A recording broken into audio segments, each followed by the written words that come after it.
Welcome to Outdrive, folks. I'm your host, Cliff Callis, and each week I'm bringing you actionable marketing insights you can apply to reach, connect with, and convert rural American consumers. Outdrive is powered by Callis, a full-service advertising agency with a focus on marketing rural America. Callis offers a wide range of integrated marketing services, including website development, search engine marketing, social media, video, and digital. We develop strategic and creative campaigns to build your brand and your business, and you can learn more about us at ecallis.com. Now join me in the front seat as we head out on the road to success. Let's go. Hey folks, welcome to Outdrive. We've got another great story to share with you today about life and work in rural America. And yes, everybody has a story to tell. And savvy marketers like our guest today use storytelling in their businesses and organizations to reach and connect with their audience in a meaningful way, understanding that authenticity is key. Danny Vowell is the marketing manager for Best Way Ag, a manufacturer and distributor of spraying equipment for the agriculture industry. Danny has a great background for what he does, with an education in journalism and mass communications, and experience in marketing, photojournalism, and business. He also has a great perspective for living and working in rural America. Stay tuned as we dive into the strategy he uses to drive their business, the marketing challenges he faces, and the appreciation he has for the simpler life we lead out here in the country. Welcome to Outdrive, Danny. Well, thank you so much. It's a pleasure to be here and speak with not only you, but your greater audience as well. Well, I'm excited to have you on here. I know we have a lot to talk about, and we could go down any number of roads. But before we do any of those, let's start by having you tell our audience just a little bit about yourself. Sure. My name is Danny Vowell. I was born on post at Fort Campbell, Kentucky, with a military family. I was a latent lifer. My dad was a World War II, Korean War, and Vietnam vet, all three of them.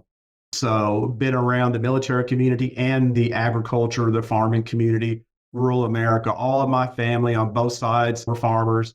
I grew up walking the countryside, looking for arrowheads for the freshly plowed fields and all of those things that a country kid likes to do.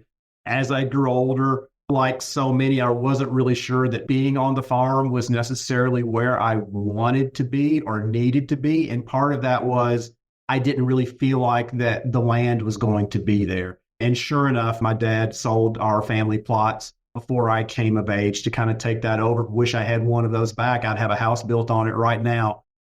Went to school, and like so many people, we spoke earlier about different testing, and I thought I was going to be an attorney. Went through political science major, ended up tacking on a journalism double major to that. I felt like, okay, if I'm going to be an attorney, I probably need to know something about the field that I'm going to have to interact with fairly regularly. Interesting thing about that is I've always been sort of this different dichotomy of a person. I've been both right and left brained. So I have a need to nurture a creative side and also a more analytical side as well. So I got heavily involved in photojournalism. So once I graduated from Murray State, I began to shoot for local paper here in Hopkinsville, Kentucky, the Kentucky New Era. I had a contract with the Associated Press. I went on during this time, completed a master's degree in mass communications as well. One thing kind of led to another, met my wife because of the media. Interestingly enough, we were at Murray State at the same time, but our paths never crossed. I eventually came to a point in time where I had to make a head decision and a heart decision because she was employed by the same company as I was in a little different capacity. She actually was the managing editor of the Fort Campbell Courier on post at Fort Campbell. So instead of being a traditional newspaper or media outlet, it's more command information. But that paycheck still came from that same organization. And the head part of me is like, it's not a good idea for both of us to have our income and livelihood attached to the exact same organization. Even though we may be in different buildings, it's still coming out of that same pot.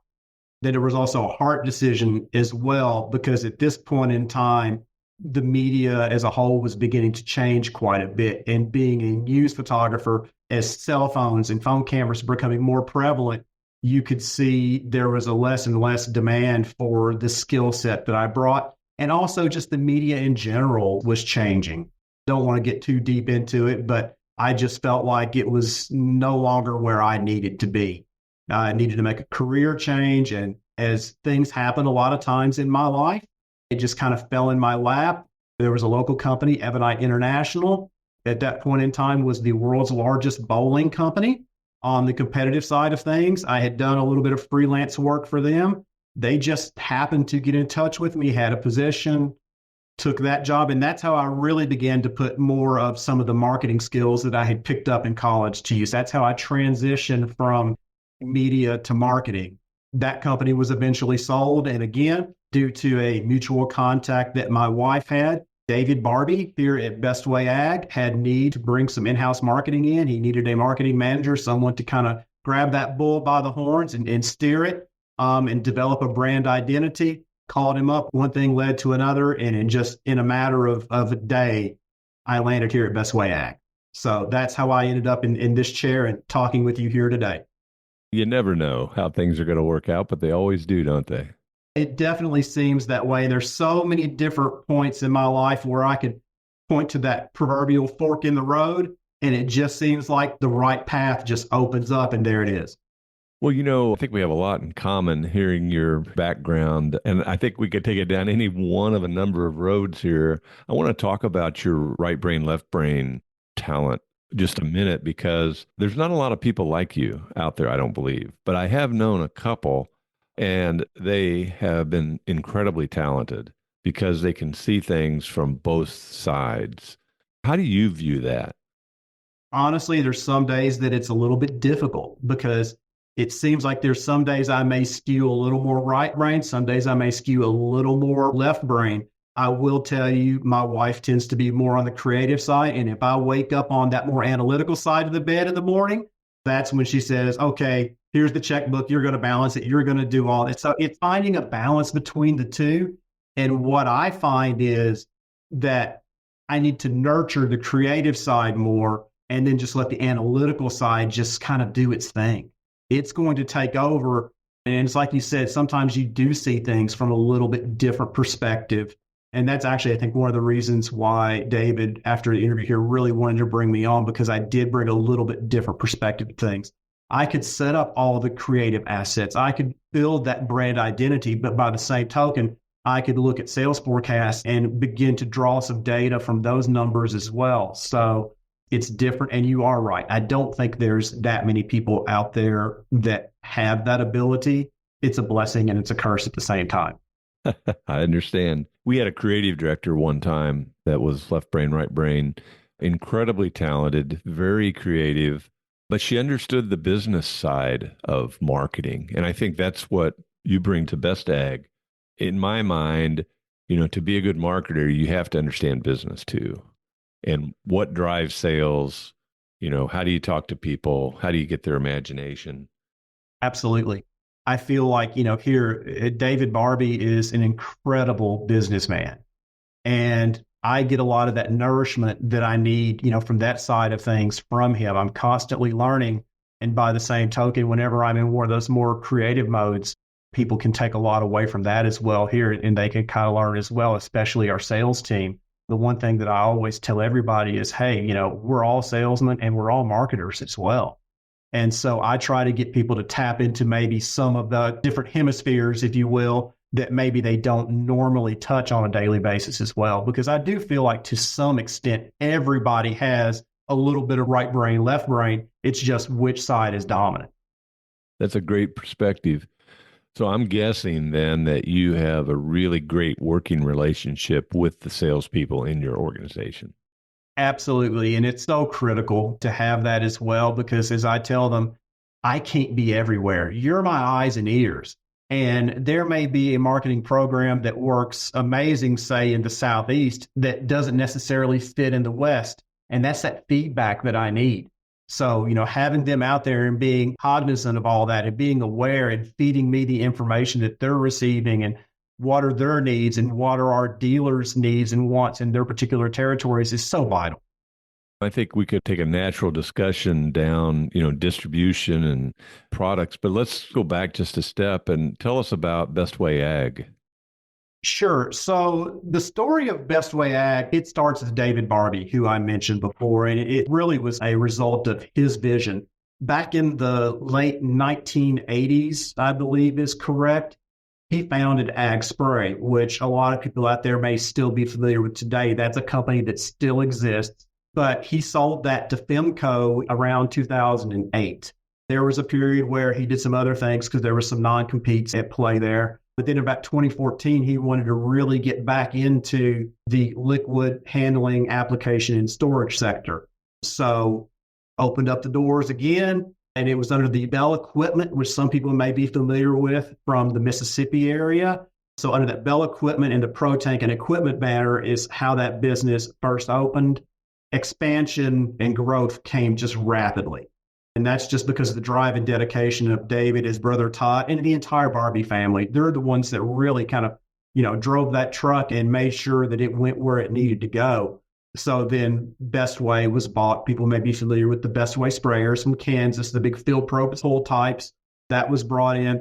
And it was decided that there needed to be a more nationally recognized brand name. Well, that Best Way name already had that. So what can we do? We just tacked Ag on in the middle. All the Bell Equipment, the Best Way sprayers into one as a DBA, as Best Way Ag, which is what everybody knows today. And is that the one and only brand that Best Way sells? We do serve as a distributor for other brands as well. The Best Way branded equipment is what we produce and manufacture in-house ourselves. Okay. Well, tell us about the different product lines under the Best Way banner. Sure. So as I alluded to before, we're all about liquid handling application and storage. Sprayers is our mainline business. It's not a secondary afterthought for us. So everything from little 15-gallon spot sprayers on up to the largest pull type sprayers we manufacture. We also have a line that's manufactured in Kansas known as the Retrievers. The Retriever self-loading trailers. So they allow a single person to load and unload a combine header by themselves, threshers, anything of that large three-point equipment, anything that you can attach to that mechanism, you can load and unload by yourself without having to have any sort of large, heavy equipment, forklifts or anything like that. It's really a neat product. We own the patent on the FiberWorks boom system. The FiberWorks boom is made of a proprietary composite material. So it's stronger than your traditional steel or aluminum, provides a great deal of flex and impact resistance. Normally, things that may cause you to be down in the field, say you've impacted a tree or a utility pole or something of that nature with a steel boom, and you have to stop and have it straightened or welded or replaced. It doesn't even phase the FiberWorks boom. We have video where you can walk up to it, you can lower your boom down on top of a stump or any other thing, and it'll just flex all the way to the ground. And whenever you raise it back up, it's perfectly straight, right back where it was. So when you combine that with a lot of our other advancements, such as like our V-Ride system, which is a ground control stabilization system. So as you're going across the field, it's going to keep that boom completely stable. You can put a cup of coffee on top of it and take off across the roughest terrain you can find. You will not spill a drop from that cup of coffee. With that, with like auto glide systems, which is our boom height control, it just provides unparalleled control for your application. If you 1.5 foot above your crop canopy, it's going to stay 1.5 foot above your canopy, no matter what terrain you're going over. We're always looking to expand. We have a fairly new line of products that is our backwoods product. It's small 3-point implements. So it's stuff like box blades and scrapers, things of that nature, rotary cutters, things like that, that you're going to use in rural living on a daily basis. If you've got a gravel road, you need to take care of it. Okay, that's where you're going to use something from the backwoods line. And then recently we've become probably the largest distributor for agricultural drones in the United States as well. That was something that we took a hard look at and we decided we had to be involved with that. That's the future of liquid application in the United States, we firmly believe. Doesn't mean ground rigs are going away, but it is something that is, especially with the newer generation, is really catching on quickly. Yeah, and they're pretty impressive. So you manufacture certain products and then you are a distributor of other types of products. What are the distribution channels that you use for your own products? Sure. So we have a dealer network in excess of over 5,000. That's probably lowballing it across the nation. And that's different size outlets. That's everything from a small mom and pop feed store on up to your largest equipment dealers in the nation. We don't want to exclude anybody from our products. We feel like everybody can find a place for our products. There's something in our line for everyone, whether you're just someone who wants to keep your property looking nice or you're farming multiple thousands of acres. So we try to make our products accessible. We're a big champion of the brick and mortar model. Our entire success is built on relationship building. And that's what we do. We build a relationship with those dealers. They have their relationships with their customers, the end users. We have relationships with end users. If you don't have that relationship out there this day and age, you're not going to be successful. So is that the role of marketing in your organization, is to build relationships? It'd be fair enough to say that's the role of everyone within our organization, is to build those relationships. Getting back to what I alluded to earlier, everybody's a salesman and everybody's a marketer. And everybody is a relationship person. So what's the pure role of marketing then? The pure role of marketing for Best Way Ag, I've only been here about 4 years. And it was really and truly to establish that brand identity. I think we're in a good spot now. So we're in a unique position because we do sell into a dealer network, but there also are some products that, we have a lot of foot traffic, walk-in foot traffic as well. So we have to market in both that business to business or B2B capacity and also, in that B2C capacity, that business to consumer capacity as well. So we're always touching on our dealer network in that B2B capacity, but we're really wanting to get into more storytelling. We've established that brand identity in that next step in that evolution, sort of that crawl, walk, run phase, as I like to call it, is getting into more of the storytelling and not be so product focused, but be more on the individual stories of the people who use our products. And then our products just kind of become that backdrop that help people achieve what their goals and hopes and dreams are. So you're really using a push-pull strategy to push information down through the dealer network, but also then storytelling to attract consumers to those dealers. Absolutely 100% spot on. So what's the brand stand for? When you say Best Way Ag brand platform, what's it all about? Strength, honesty, and integrity. Love that. That is as direct as you can get. Love that. Absolutely. I think you come across to me as a natural storyteller. So where do you get your inspiration? How do you go about developing those stories? Inspiration can come from anywhere at any time. But if I'm being totally honest, most of it comes from the front deck of my bass boat. What a great place. Exactly. Anytime that I'm outdoors, I'm on the water or in the woods, whatever, that's usually when I do my best thinking and when, most things begin to hit me. I can look around, I can just become in tune with my surroundings, kind of tune out all the hustle and bustle of your daily cell phones and all your calls and your meetings. And that's when ideas begin to flow. Sometimes my brain gets moving faster than what I'd like it to be when I'm out there. And I do have to pull the phone out and take a note on it or two, just so I don't lose that thought that may have been just an ember at that time, not a full-fledged flame, it's just that tiny little spark. But yeah, that's where a lot of my best thinking comes from. But the truth is, inspiration's everywhere. I can be traveling and maybe I'm in Moultrie, Georgia for a show down there. And as I'm just walking around, there may be an individual that I see that sparks a thought, or it may be something that I take from another brand, maybe not copy their ideas because I'm never going to do that, but it just starts you down a thought process. So it's anywhere and everywhere. And so what are your resources for executing? How are you able to execute all the things that you produce? I do a lot of the lifting myself. So not only do I guide the process, but I'm also very hands-on. And that gets back to what we were talking about earlier. I have to have that creative outlet. I have to nurture that as well.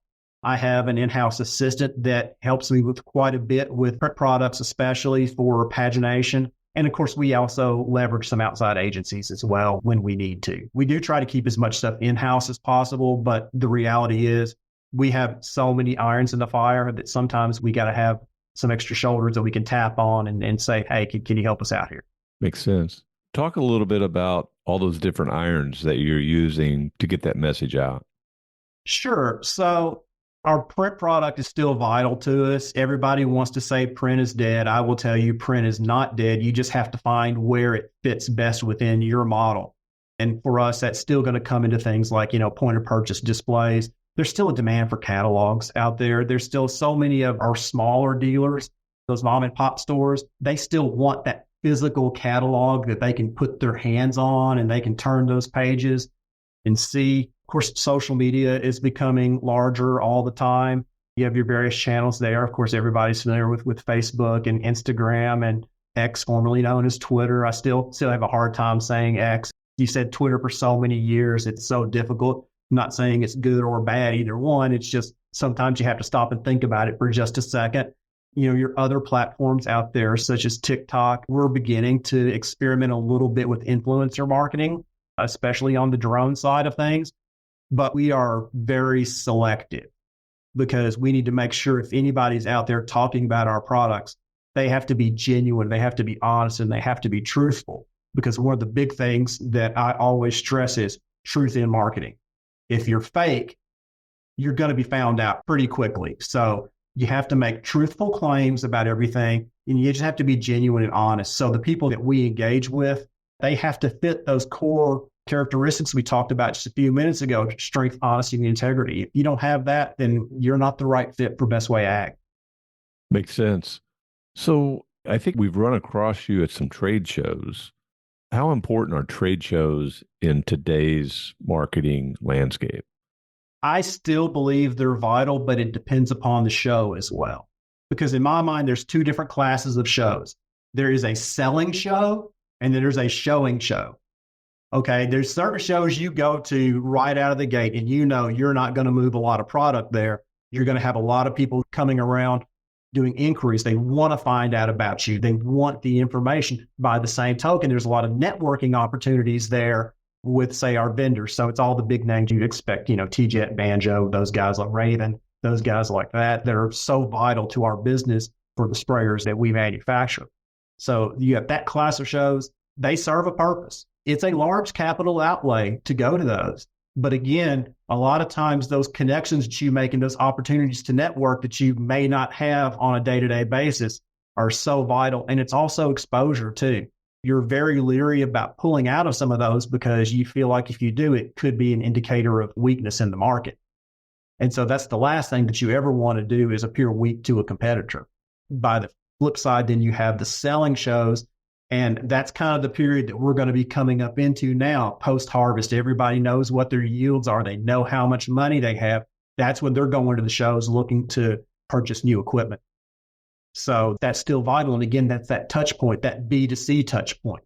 You can touch so many people through social media. You can touch so many people through print ads or radio ads or broadcast, or maybe you want to dip your toes into, say, streaming-based ads through some of your various streaming platforms, which is something that we're beginning to want to dip our toes into a little bit as well. There's so many touch points, but there's nothing that beats that good old-fashioned face-to-face. There's still something to be said for that. As I always tell people, people relate to people. At the end of the day, we feel like maybe we make the best three-point sprayer on the market, but it's just a sprayer. What is that connection point? And it's the people that use that. Yeah, that's a great analogy.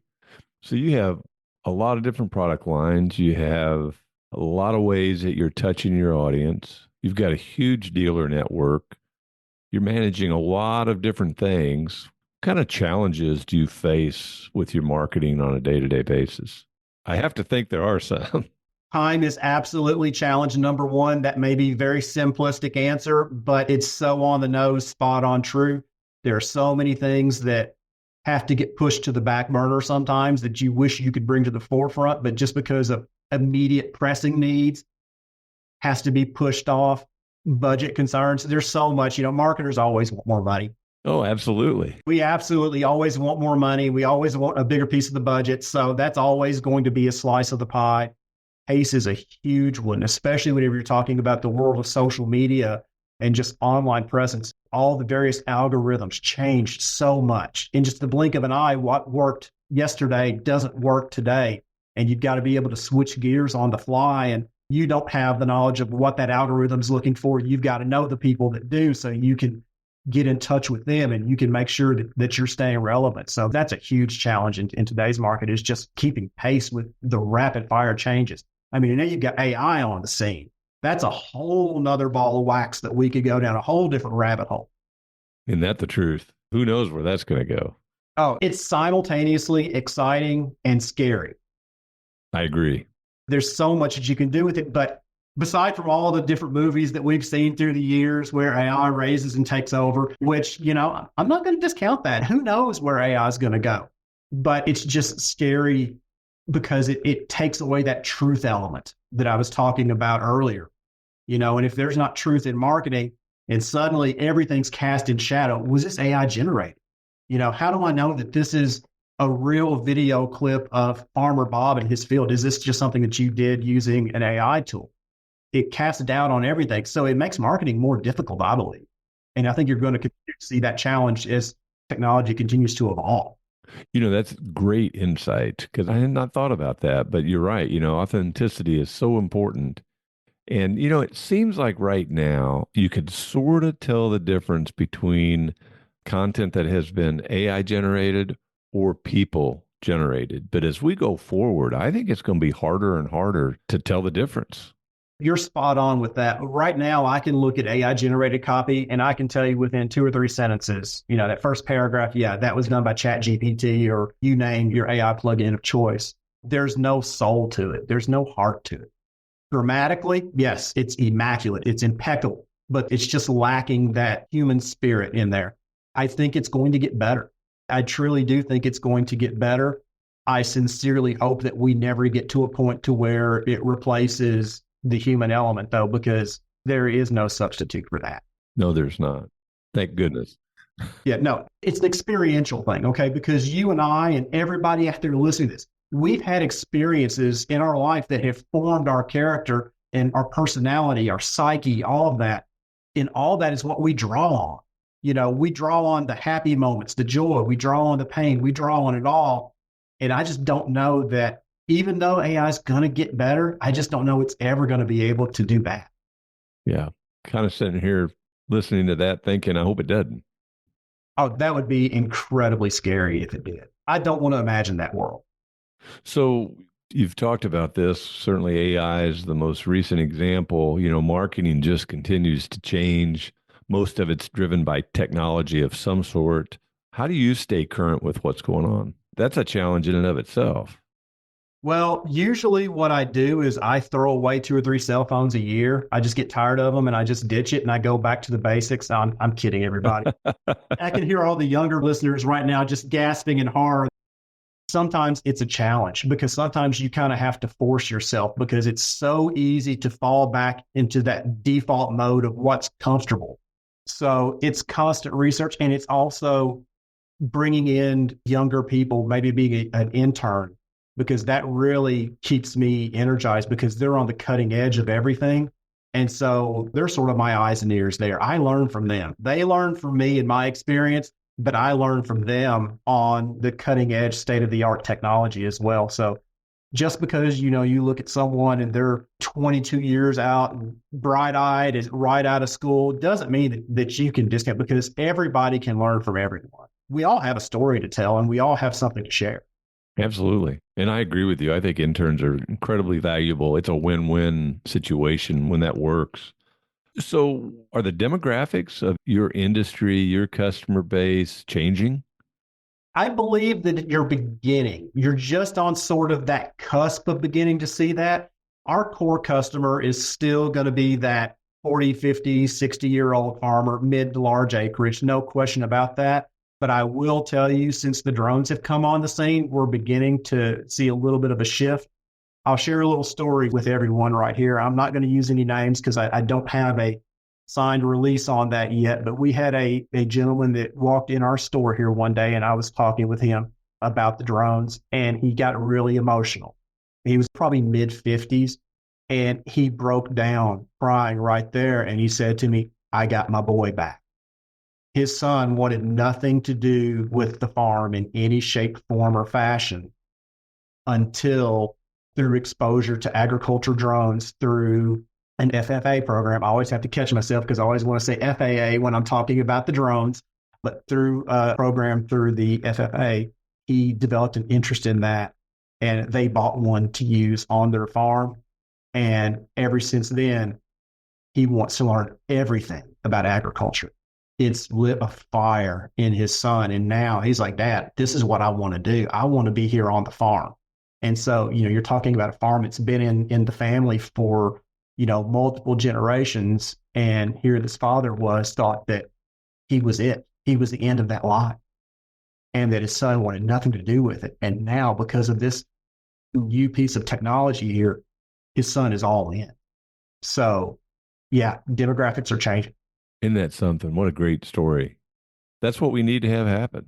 We need to have that next generation want to live on the farm, want to work the farm. And it's not easy work. We all know that, but incredibly gratifying and satisfying. And that's because at the end of the day, it's real salt of the earth type work. It's just good, pure, honest work. And there's so many different avenues that you can go down out there in the state that doesn't yield that in a life. It's self-gratifying. It is. I think what we're describing here is a part of rural America. And of course, our podcast is focused on marketing to rural America and telling those stories, whether it's people stories or companies or products or, generational, transitional stories. When you hear the words rural America, what does that mean to you? I'm going to address that on two different perspectives here. Okay, so I'm going to, first of all, more of the broader overarching view, and then more of a personal view as well. Perfect. That broader overarching, rural America is the best of America. It's the best that the United States has to offer. Like I said before, it's real salt of the earth. Rural America encompasses a can-do attitude that I don't think is prevalent in a lot of urban areas. It has a very much of I am my brother's keeper type attitude. Almost everywhere I've been throughout the country in rural areas, everybody's willing to pitch in and help their neighbor. You still drive down the roads and you get the wave.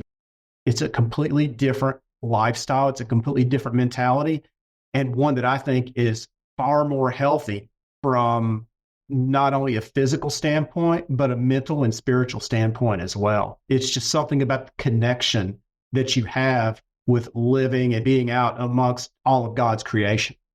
On a personal standpoint, coming to Best Way Ag has been a homecoming for me.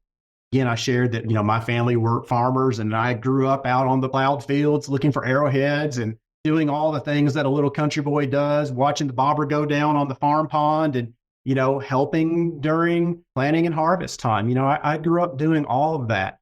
To me, it has just a deep, profound meaning. I can still smell the wood burning stove at my grandparents' house. I can still hear all the conversations that happened during a Christmas gap. I can still remember every little tractor path. I can still smell that old International Harvester. I can still smell that whenever it fires up. I can still see the little country church up on the hill, that my family helped found and my uncle was a pastor of, and, where not only myself, but everybody in the family, developed that personal relationship with Jesus. Home. That's what home. It's a pretty great way of life, isn't it? Absolutely. Yep. Hey, Danny, I've really enjoyed visiting with you today. You've had some incredible insight, I think, for our audience that will help them in their marketing programs. As we wrap up today, what else would you like to share with our audience that you think they might find interesting or maybe even inspirational? Oh, wow. Golly, there's so much you could say there, but never, never, ever, ever let anybody tell you that the rural way of life is second fiddle to anything. It absolutely is, I think, in my opinion, the greatest way of life that there is. And always remember that everybody that you come in touch with has a story. That's probably that old journalist in me coming out right there a little bit, but everybody has a story to share. And don't discount any story. Everybody can find some point of commonality with anybody out there. You just have to be willing to talk to them. So talk to people, your marketers out there, talk to your customers, talk to, your dealers, learn what makes them tick, find that point of commonality in there, and you can build some amazing bridges. Well, that is great insight, great advice. Danny, thanks for sharing that, and thanks for being with us today. Thank you so much. It's been a pleasure here to be with you today, and I wish you and all the listeners out there the best in all their endeavors in the new year to come as well. Thank you. Folks, thanks for listening to Outdrive. If you've enjoyed our show, give us a nice rating and review.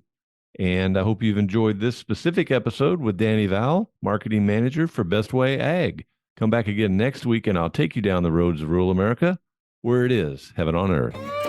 Thanks for taking a ride with us on Outdrive. This episode is complete, so head on over to eCallis.com for more insight you can apply to help drive your business growth. And be sure to sign up for our free monthly e-letter, Outthink, for even more helpful content about marketing to rural America.